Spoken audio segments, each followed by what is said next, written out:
وخت په وخت پاغه باندې درودونه وایي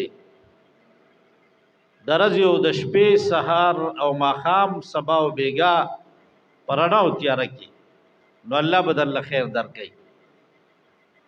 او چې داسې پروګرامونه جوړیږي د محمد رسول الله صلی الله علیه وسلم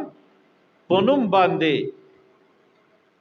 داغه د ختم نبوت په باره کې د سیرت په باره کې باغې کې شرکت کوي نو الله بدل ډیر خیر درکړي مسلمانانو ورونو زمنګ د علماء سره دا غیر خلق هغه قادیانه دي پرويزه دي غامدی دي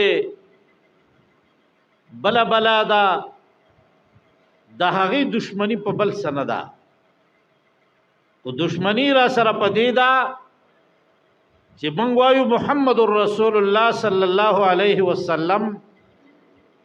دا آخري پیغمبر دی او زمنګ مسلمانان روړه هم دا وایي دا سی وایو کنه وایو داغه نه رستو نوې پیغمبر دنیا تراتلو والا اغه نشتا او هغه په کې سپ سوري کې راولي او سپ نور کې راولي او صد شپې راولي صد رزي راولي او کله په غڼه کې راولي او کله یوازي راولي کله په خوب کې او کله په ویخه باندې نو زمنګ دی علماو بالاجماع په دې دور کې دا فتوا ورکړی د چې دغه خلق د اسلام نه خارج دي او دا د امام الانبیاء د مدینه د جانان محمد رسول الله صلی الله علیه وسلم د دور نه را روانه ډله ده او پیغمبر اعلان کړو حضرت ابوبکر صدیق رضی الله تعالی عنہ ته چې د دې علاج وکړي او اور له علاج کو jihad ور سره وکړو دا خبره دا وخت نه روانه ده نو علماء تاسو ته وخت په وخت باندې دا خبره تازه کوي چې خلکو ګوري وی خوسي اسنه په سفر کې اسنه په بار ملک کې اسنه زمانه او جوان په کالج او په یونیورسيټي کې په قادیانی را پیښ شي او دوکې ایمان ورله سلب نکي ایمان نه اخلاص نکي ایمان ورله خراب نکي ځکه مسلمانانو ورونو کله کله به ته د دوست تلاس او د ملګری د لاس خراب شي دوست په دوه قسمه ده یو ښه دوست نیک هغه دوست چې هغه ستا خیر خوای او یو هغه چې په ظاهر خو ستا دوست دی خو هغه ډېر ناکاره دی د شیطان نه هم ناکاره دی نو فارسیبان دا هغه باره کې وایي وی یار بد بد ترب ود ازمار بدا یار بد بد ترب ود ازمار بدا وی ناکار یار د ناکارا مار نه هم ډیر ناکارا او ډیر خطرناک دی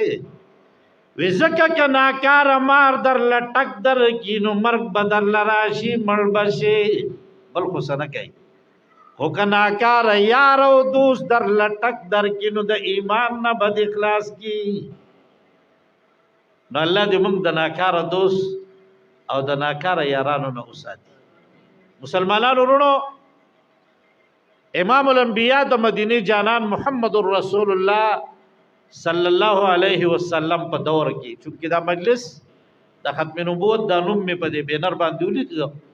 نه په دې باره کې به خبرې کوه خو دې خو بیا مزنه کې نورې خبرې په هغه دور کې سلور کسانو د پیغمبري داوا کړو سلور کسان درې نارینو یو خزا